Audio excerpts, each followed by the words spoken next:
Buenas, yo soy el doctor Rodrigo González y con el doctor Sebastián Liceche y nuestro tutor el doctor Hernán Ortiz queremos presentarle la presentación de cáncer de tiroides. Vamos a hablar primero de algunas generalidades.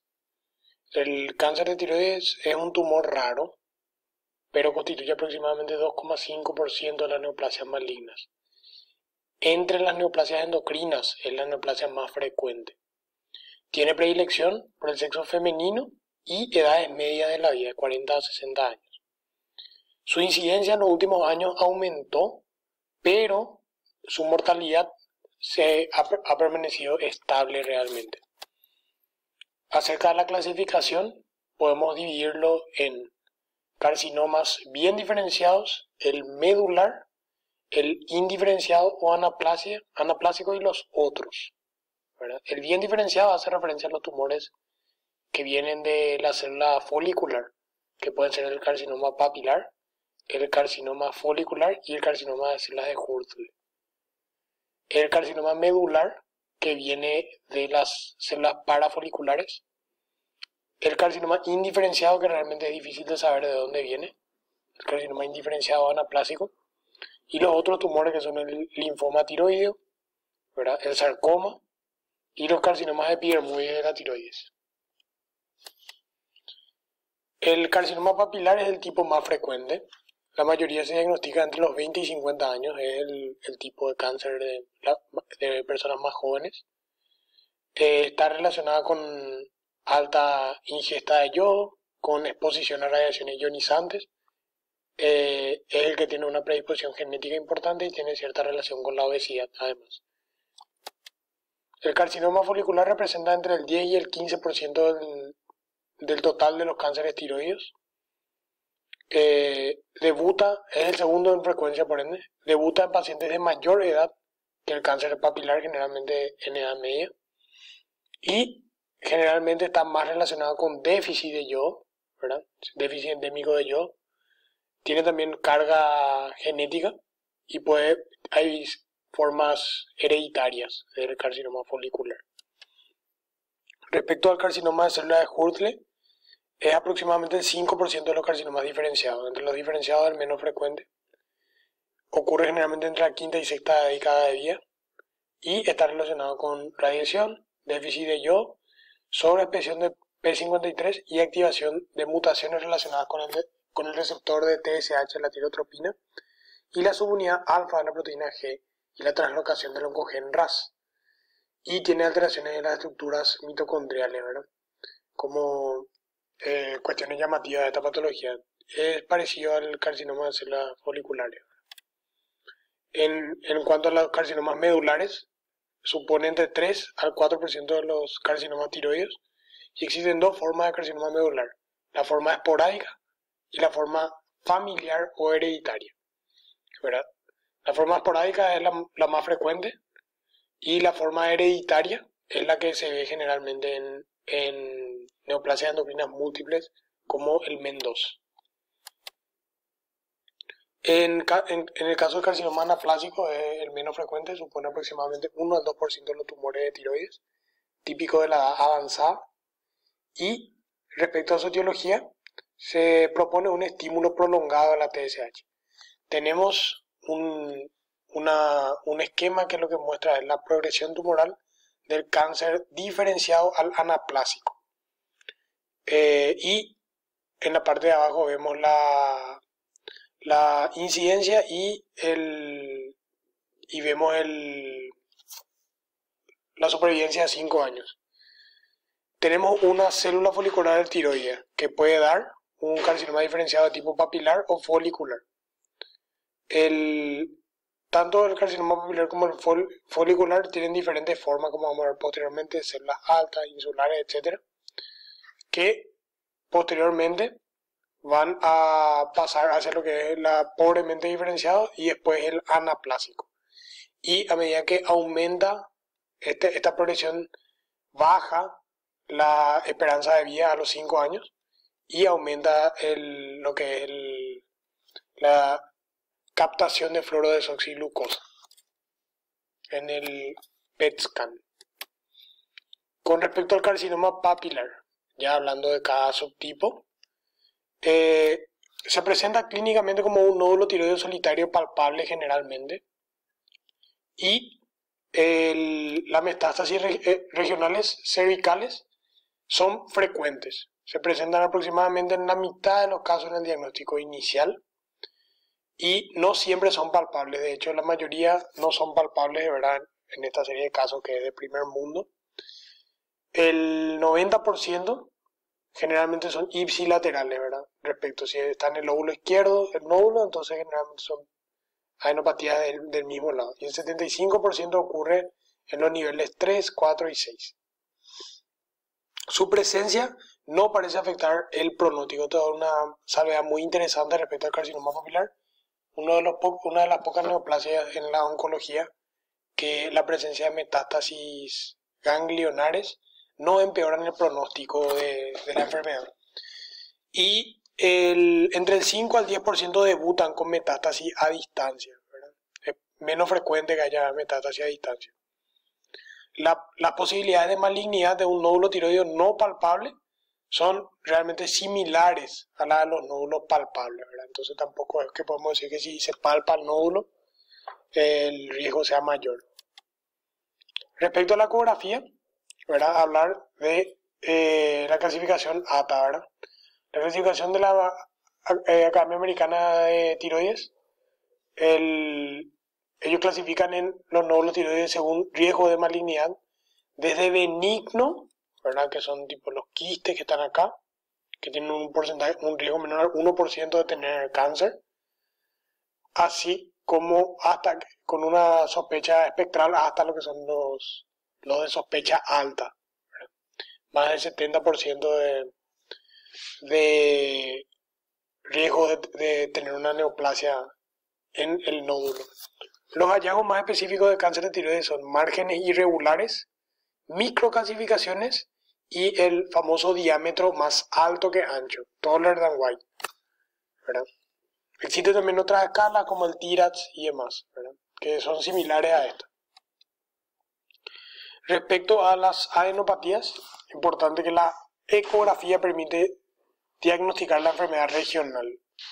Permite identificar la adenopatía sospechosa y patrones también ecográficos de la adenopatía, como estuvimos mencionando en clases anteriores, que sugieren que la adenopatía es metastásica. Y se puede realizar biopsia mediante punción con aspiración de aguja fina para identificación de tiroglobulina en el aspirado. En los tumores no clínicos se identifica, en los tumores N0 clínicos se identifica adenopatía entre el 20 al 30% de los casos. Y la ecografía es muy sensible y específica para los ganglios laterales, que son los niveles 2 y 5. Respecto a la tomografía no está indicada de forma rutinaria en el estudio del carcinoma papilar. La valoración de los nódulos de más de 3 centímetros, ahí ya está indicado la tomografía. También lo mismo en las masas de crecimiento rápido y para valorar enfermedades extratiroideas, extensión a esófago, nervio recurrente, afectación vascular. Permite también estadificar la enfermedad regional y valorar el compartimiento central. No llega a un 70% de sensibilidad, lastimosamente, ¿verdad? No es tan sensible en este sentido. La evaluación de la enfermedad intratorácica también es muy importante en la tomografía, por eso se pide cuello y tórax. Y las imágenes que son útiles para la planificación quirúrgica realmente muchas veces. Es una contraindicación relativa, no indicado el uso de contraste, ¿verdad? Y respecto a la resonancia magnética, podría tener alguna indicación en la evaluación del compartimiento central previo a reintervenciones principalmente.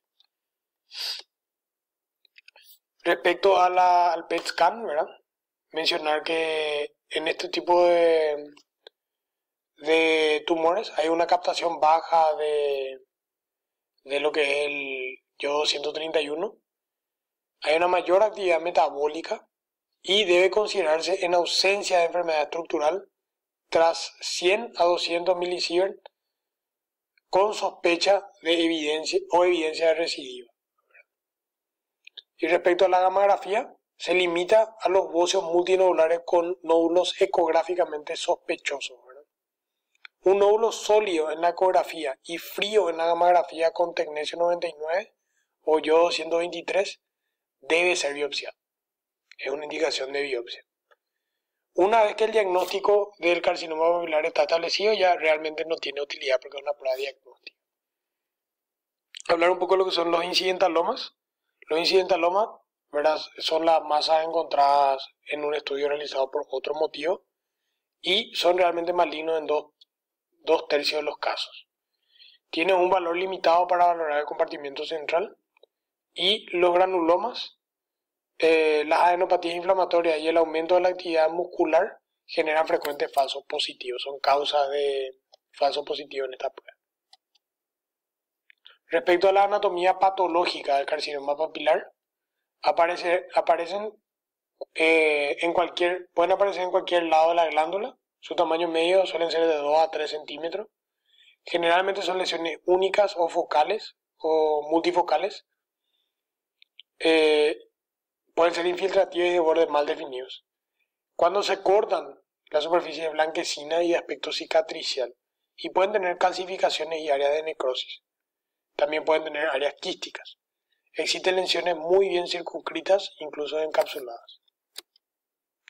Microscópicamente, el diagnóstico se fundamenta en las características nucleares. Los núcleos son muy ovalados, voluminosos, con aglomeración cromatina dispersa, invaginaciones de citoplasma con apariencia de pseudoinclusiones nucleares en un 85% y surcos nucleares. Las mitosis en este tumor son excepcionales. En la imagen de la izquierda vemos, ¿verdad?, algo muy importante que son los cuerpos de Samoma que sugieren este tipo de tumor, que están aquí, ¿verdad? En esta imagen de arriba vemos los núcleos de vidrio esmerilado como Anita la huerfanita, como dice ahí el nombre, ¿verdad?, como en la caricatura. Y la presencia de células aneuploides, la invasión vascular y la presencia de áreas sólidas o menos diferenciadas son factores de mal pronóstico desde el punto de vista anatomopatológico y deben estar informadas, ¿verdad?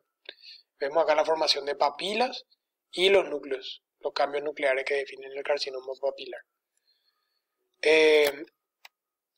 Vamos a hablar un poco de lo que es la inmunohistoquímica.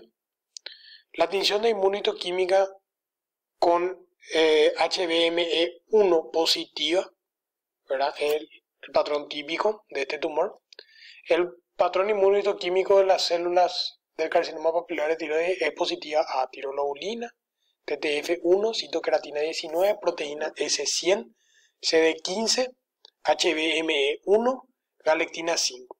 Y el perfil inmunohistoquímico es posible realizarlo en el material de aspiración de punción por aspiración y aguja fina. Otra vez existen variantes histológicas dentro del carcinoma papilar con diferentes pronósticos.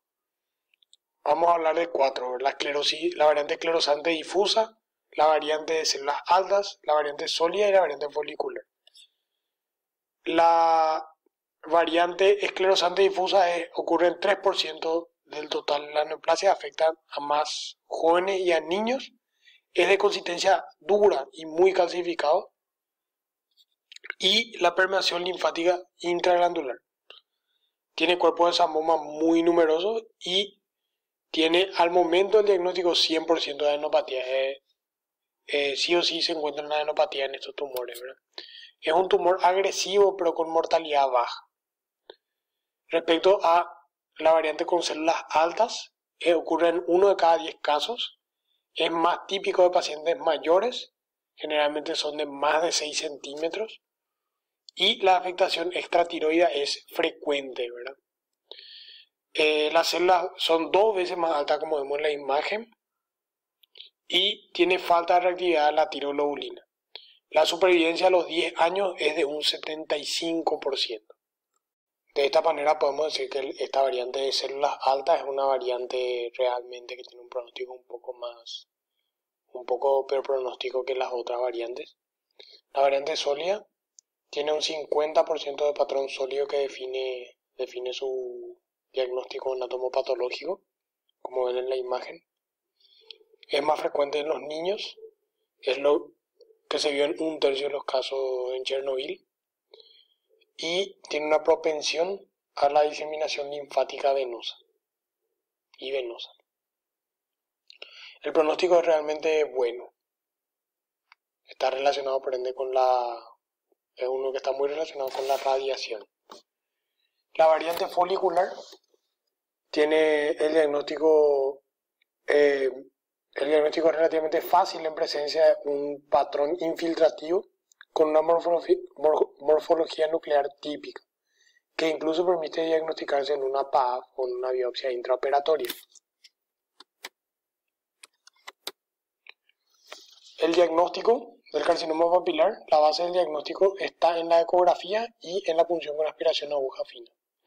La indicación de ecografía con punción con aspiración con aguja fina es, según la ATA, cuando son nódulos benignos, no hacer punción.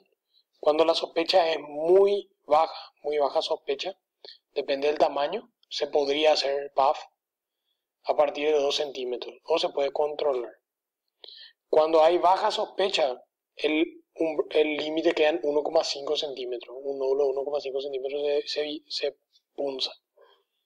Intermedia sospecha a partir de 1 centímetro y alta sospecha se punza, ¿verdad? A partir de 1 centímetro también. La ecografía se empleará para la evaluación inicial del compartimiento central y las cadenas ganglionares laterales. En los nódulos de muy baja sospecha se plantea PAF por la posibilidad de que se confundan las microcalcificaciones con el material coloide. Como el diagnóstico diferencial, aunque posible es poco probable, se establece un corte alto de un nódulo de 2 centímetros. En los nódulos de baja sospecha no se vio si tienen menos de 1,5 porque los tumores foliculares o la variante folicular de los tumores papilares pueden tener este aspecto ecográfico descrito como baja sospecha, pero raramente malignizan si son menores de 2 centímetros. Y los de alta sospecha, incluso si son menores de 1,5, sin adenopatía suelen tener una evolución indolente. Por este motivo se puede plantear solo control en los milimétricos, menos de 1 centímetro, aunque hay que tener en cuenta la edad del paciente y sus factores de riesgo. Entonces, para hablar un poco de lo que es la estadificación, según el National Comprehensive Cancer Network, en su versión del 2020, siempre TNM, ¿verdad? El tumor primario, TX es cuando no se puede determinar las características del tumor primario, el T0 es cuando no hay evidencia de tumor, un T1 es todo tumor que tiene desde 2 centímetros para abajo en su dimensión mayor, limitada a la glándula.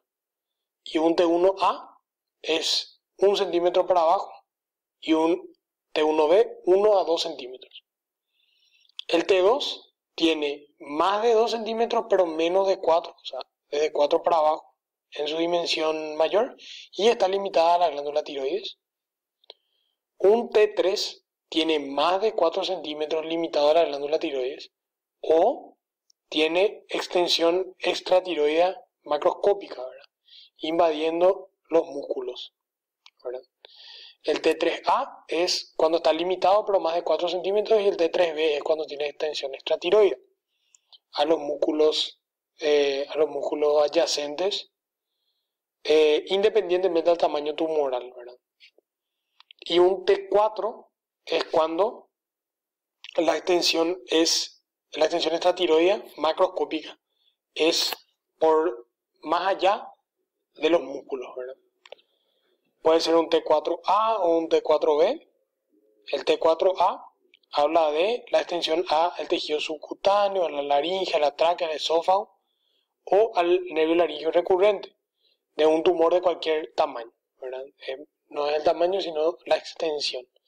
Y el T4B te habla de la extensión a fascia prevertebral o cuando encapsula a la arteria carótida o a vasos mediastinales en un tumor de cualquier tamaño.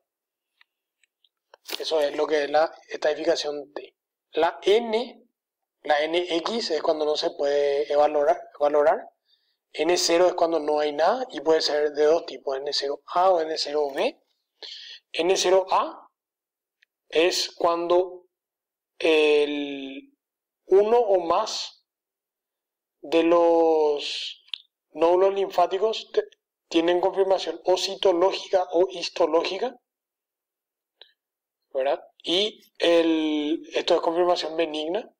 Y el N0B es cuando no hay evidencia clínica ni radiológica de extensión locorregional de nódulos linfáticos. El N1 es cuando ya hay metástasis a ganglio linfático, puede ser N0 o N1 nomás. El N1A te habla de los niveles 6 y 7, que son pretraqueal, paratraqueal o prelaringio, delfiano o mediastinal alto. Y puede ser tanto unilateral o bilateral.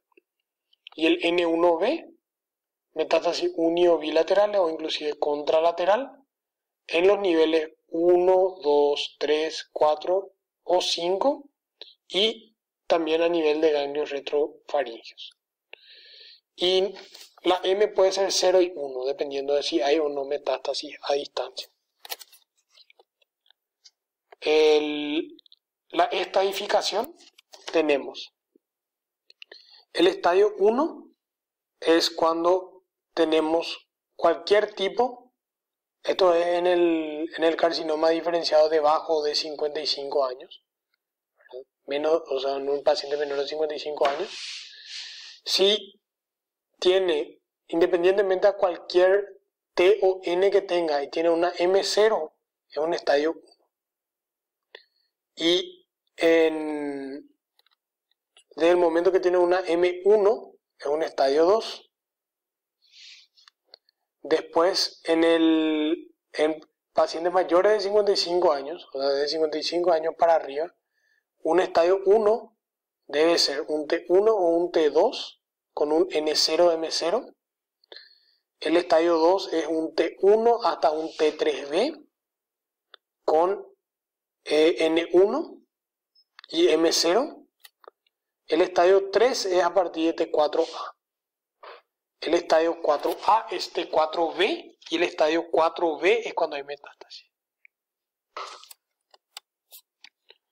¿Y cuáles son los diagnósticos diferenciales del carcinoma papilar? Tenemos a la tiroiditis de Hashimoto, que puede presentar cambios nucleares similares al carcinoma papilar de tiroides.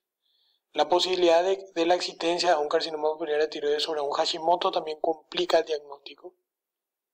Pueden coexistir. Otro diagnóstico diferencial es la enfermedad de Graves, que puede eventualmente presentar cambios nucleares similares al carcinoma papilar. Y el bocio multinodular. Los núcleos claros y las inclusiones pueden estar presentes en todas las células. Suele diferenciarse del carcinoma papilar de tiroides por lo difuso de este fenómeno en toda la glándula, que generalmente se sospecha un artefacto de fijación. El tratamiento inicial del carcinoma papilar de tiroides es cirugía con o sin radioyodo. ¿Cuál es la cirugía? La tiroidectomía total. En esencia, la tiroidectomía total. Usualmente se usa cuando hay extensión bilateral, enfermedad oculta o recidivas contralaterales. Tiene 50% de mortalidad por carcinoma. Tiene un 50% de mortalidad por el carcinoma papilar de tiroides si recidiva y tiene una eficacia óptima del tratamiento complementario con radioyodo. O sea, el gol estándar es hacer una tiroidectomía total con radioyodo posteriormente. Y hacerle seguimiento con tiroglobulina, TSH. Tiroglobulina, no TSH. Se puede hacer también una hemitiroidectomía o tiroidectomía subtotal en tumores de muy bajo riesgo. Realmente pacientes muy seleccionados. El vaciamiento sistemático del compartimento central está indicado en el carcinoma papilar debido a la presencia de metástasis entre 30 y 70% de los casos y sobre todo en tumores T3 y T4. Las metástasis ganglionares de la enfermedad en mayores de 55 años. No hay diferencia entre metástasis ganglionares centrales y laterales en el TNM. Y la recidiva es mayor si los ganglios infiltrados en algunos estudios, ¿verdad? Hay mejor control locorregional y supervivencia con el vaciamiento del compartimento central para tumores de más de 1 centímetro. Respecto al radioyodo, el tratamiento complementario con radioyodo está indicado en metástasis a distancia, tumores T3 y T4. Y no está indicado el radioyodo en tumores menores de 1 centímetro. Dieta baja en yodo. Se debe hacer una dieta baja en yodo durante 1 a 2 semanas. El radioyodo se administrará tras la retirada de la tiroxina oral durante 2 a 3 semanas antes, con control de TSH por encima de 30 miliunidades por litro, para que capten el radioyodo, ¿verdad? También se puede emplear TSH recombinante de marca Tirogen, especialmente indicada si no se logran después de este tiempo cifras de TSH de más de 30 miliunidades por litro. Y se reintroduce la tiroxina oral 3 días tras el estudio. Las dosis básicas es de 30 a 100 milisievert. En caso de sospecha o certeza de enfermedad residual o histología de elevado riesgo, la dosis será de 100 a 200 milisievert. Tras la administración de radioyodo, se realizará un nuevo rastreo 2 a 10 días después. Y las mujeres que reciban radioyodo deben evitar quedarse embarazadas en los siguientes 6 a 10 meses. Y a continuación le presentamos lo que se extrajo del National Comprehensive Cancer Network, las guías para el uso, los principios del uso de radiación y yodo radioactivo. Te habla del uso, la administración de yodo 131. En principio lo que explica es lo mismo que estuvimos hablando previamente de cómo se debe hacer la preparación. Lo que se busca, el objetivo es tener TSH por encima de 30 miliunidades por litro, ¿verdad? Y se puede hacer por preparación con retirar la hormona tiroide, o se puede administrar también la TSH recombinante, ¿verdad? Lo que figura es que el tratamiento ideal es siempre el retiro de la hormona tiroidea exógena y esperar que suba los niveles de TSH. Lo que ellos agregan es que se puede hacer, o sea, se debería hacer restricción de dieta con yodo, ¿verdad? Buscar en la historia clínica si es que hay algún tipo de contraste yodado, amiodarona o cualquier tipo de contaminante con yodo que tengan acción prolongada, que pueden estar disminuyendo el aumento de TSH. Y también suplementos dietéticos como suplementos de aceite de pescado y demás, y multivitaminas si contienen yodo deberían ser retiradas durante este periodo. También habla un poquitito de lo que es las imágenes. Menciona que se debería hacer prueba de embarazo, ¿verdad? En todas las pacientes de sexo femenino y edad reproductiva antes de este tratamiento, porque es una contraindicación. Y una imagen de pretratamiento puede ser considerada, y la de posttratamiento debería ser realizada en todos los casos. Y así. Inclusive habla en pacientes que hayan tenido una administración acumulativa a lo largo de su vida de más de 1000 milisievert, deben ser monitorizados por riesgo de mielosupresión y también de toxicidad a largo plazo. Aunque son raras, deben ser consideradas en todos estos pacientes. Respecto a la radioterapia externa, se puede considerar en pacientes mayores a 55 años con tumores T4 y sospecha de enfermedad residual tras cirugía. Su utilidad concreta está en enfermedad cervical irresecable o recidivante, metástasis óseas dolorosas y metástasis óseas no quirúrgicas. Y respecto al tratamiento de la metástasis, mencionar que debe ser considerado el yodo 131, radioyodo, a dosis alta, evitando superar los 200 milisieverts en pacientes mayores de 70 años. Las metástasis pulmonares se tratan con 100 a 200 milisieverts de radioyodo cada 6 a 12 meses. Y la eficacia es mayor para las micrometástasis que para las macro. El tratamiento de las recidivas, un 5 al 20% de los pacientes tendrá una recidiva locorregional y un 10 al 20% metástasis a distancia. La enfermedad local resecable debe ser extirpada de forma amplia.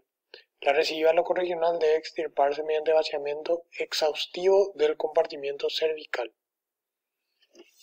Evitar excisiones locales.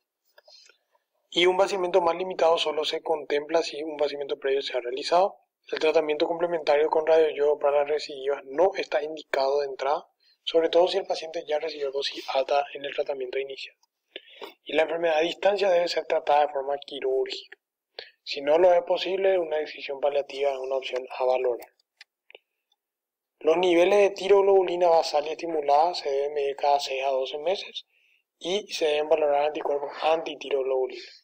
Criterios de ausencia de enfermedad: ausencia de evidencia clínica, ausencia de evidencia en estudios de imagen como ecografía, tomografía y rastreos gamagráficos, y la tiroglobulina basal o estimulada indetectable en ausencia de anticuerpos antitiroglobulina.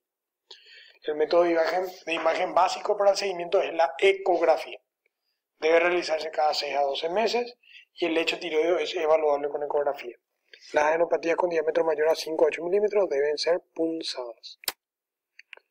La gamografía con yodo 123 o dosis baja de 131 estaría indicada en caso de niveles elevados de tiroglobulina basal o estimulada.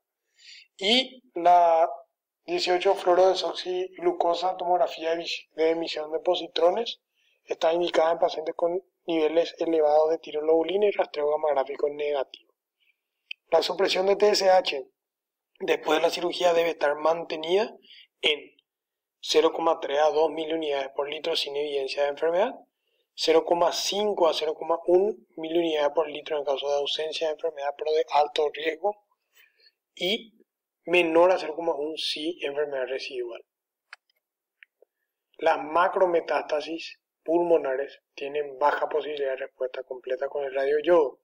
Las resecciones de las masas y la radioterapia externa deben ser consideradas ante la falta de captación de yodo. Las metástasis óseas que captan yodo se benefician de radioyodo, aunque la remisión completa es excepcional. Las metástasis cerebrales, si son resecables, el tratamiento es quirúrgico con independencia de su avidez por el yodo. Si no son resecables, se tratarán con radioterapia externa. Y las metástasis cerebrales captantes de yodo se beneficiarán de radioterapia y corticoterapia previa. Las metástasis múltiples se beneficiarán de radiación profiláctica cerebroespinal. Los factores de mal pronóstico son mayor a 55 años, varón, tumor grande de más de 4 centímetros y extensión extratiroidea T3 y T4. Las metástasis ganglionares, hay que hacer una diferenciación entre las metástasis menores de 3 centímetros y sin extensión extracapsular y las metástasis mayores de 3 centímetros que presentan extensión extracapsular. En caso de estas dos últimas condiciones hay un peor pronóstico. Las metástasis a distancia, siempre que muestren resistencia a radioyodo, son de peor pronóstico. Para hablar un poco del carcinoma folicular. El carcinoma folicular generalmente se presenta como una masa tiroidea única de consistencia dura menor de 4 centímetros de diámetro en 3/4 de los casos. El bocio multinodular puede tener un carcinoma folicular en hasta 10% de los casos de pacientes operados. El comportamiento localmente más agresivo con invasión extratiroidea hasta en 1/3 de los casos y una tasa de parálisis recurrencial en el momento de diagnóstico hasta un 1 en 10. Las metástasis a distancia son frecuentes y las localizaciones más frecuentes son el nivel de pulmón y hueso. En el caso de presentarse hipercaptación suele ser debido a la coexistencia con un adenoma tóxico. Respecto a la anatomía patológica, el carcinoma folicular de tiroides está definido por la OMS con extensión neoplasma al parénquima adyacente, invasión de los vasos sanguíneos dentro o más allá de la cápsula o invasión capsular. El carcinoma folicular de tiroides se ha clasificado en dos grupos principales, los carcinomas invasivos y los carcinomas mínimamente invasivos. El carcinoma folicular macroscópicamente se presenta como un tumor sólido, único, encapsulado y de color gris-marrón. La multifocalidad es infrecuente. Y como vemos aquí, ¿verdad? La apariencia macroscópica. Y la apariencia microscópica varía desde folículos bien formados, rellenos de coloides, hasta un patrón de crecimiento trabecular o sólido, como vemos en las imágenes. Importante mencionar que la distinción entre un adenoma y un carcinoma folicular es meramente anatomopatológica, no se puede hacer esa distinción de forma macroscópica. El patrón de invasión a vasos sanguíneos o a nivel de la cápsula es lo que define al carcinoma. El diagnóstico se realiza con el estudio histológico, evidencia de invasión a través de la cápsula o del nódulo y presencia de invasión vascular. Por lo tanto, la PAF no es específica para el carcinoma folicular, a diferencia del carcinoma papilar. El diagnóstico citológico de sospecha de neoplasia folicular, que es un Bethesda-4, demostrará ser un adenoma folicular benigno en 80% de los casos, inclusive. Y la ecografía cervical preoperatoria para conocer la extensión del nódulo y la existencia de posibles adenopatías cervicales. Y tomografía y resonancia está indicada en caso de lesiones subesternales, grandes y adheridas a planos profundos. Siempre se debe valorar la movilidad de las cuerdas vocales de forma preoperatoria y en los casos donde se sospecha una infiltración de la tráquea se debe realizar una fibrobroncoscopia. Como diagnóstico diferenciales tenemos la variante folicular del carcinoma papilar, que tienen las típicas células del carcinoma, el núcleo celular del carcinoma papilar. Esa es la diferencia. Y el adenoma folicular típico y atípico, que no tienen invasión capsular y vascular y no se dispone de herramientas para establecer un diagnóstico preoperatorio entre un adenoma y un carcinoma. Esa distinción solamente se puede hacer después de la escisión de la glándula. Y como otros diagnósticos diferenciales tenemos la tiroiditis de Hashimoto, proliferaciones intratiroideas de paratiroides, el carcinoma medular, metástasis de otros carcinomas de glándula tiroides, paragangliomas, hiperplasias nodulares de tiroides. Como tratamiento, mencionar que la PAF de enfermedad benigna, por lo que la hemitiroiditomía con istmectomía se aconseja como cirugía inicial. Si en las secciones histológicas se encuentra carcinoma folicular de tiroides invasivo, extensa invasión vascular, se recomienda la pronta compleción de la tiroidectomía. La tiroidectomía total se recomienda así. Se encuentra cáncer invasivo, enfermedad metastásica evidente en el momento de la cirugía, si el paciente opta por la tiroidectomía total, y no se recomienda realizar de forma sistemática la linfadenectomía central profiláctica. Solamente cuando existen metástasis ganglionares cervicales comprobadas se realiza este tratamiento. El radio-yodo, la indicación del tratamiento con radio-yodo está en continua revisión. No debe realizarse relación con radio-yodo en pacientes sometidos a lobectomía más ismectomía, se debe completar la tiroidectomía. Y indicaciones de ablación con radio-yodo en cualquiera de los siguientes hallazgos: extensión extratiroidea, tumor primario mayor a 4 centímetros, invasión vascular o tirolobulina postoperatoria mayor a 5 a 10 nanogramos por mililitro, sospecha o seguridad de resto tumoral en el lecho quirúrgico, residuo micro-macroscópico y recidiva en el seguimiento de un carcinoma folicular. El tratamiento sistemático: los pacientes con tumores progresivos no operables resistentes a yodo 131 y al tratamiento supresor de la TSH son candidatos a tratamientos moleculares. Aunque estos fármacos pueden controlar la enfermedad por algún tiempo, todos los pacientes desarrollarán resistencia a ellos y una posterior progresión a la enfermedad. Los nuevos agentes terapéuticos que se utilizan dentro de los ensayos clínicos, la mayoría actúan contra las dianas de la vía tirosinquinasa, sorafenib, vandetanib, sunitinib, panzopanib, motesanib, entre otros. Estos fármacos no están exentos de efectos secundarios y en ocasiones son muy graves y deben ser utilizados en centros con gran manejo de este tipo de patología. Respecto a la evolución en pronóstico, los carcinomas foliculares tienen peor pronóstico que los papilares. El carcinoma folicular de tiroides microinvasivo sin invasión vascular tiene un pronóstico excelente, sin recurrencia ni metástasis. El factor pronóstico más importante son las metástasis a distancia. El segundo factor pronóstico más importante es la presencia de áreas de diferenciación pobre. La tasa de recidiva de 5 a 10 años es entre aproximadamente 1 en 2. Y de 5 a 10 años es frecuente, más o menos 3/4. La resistencia de la metástasis a radioyodo en lesiones no captantes habla de desdiferenciación del tumor y mayor agresividad.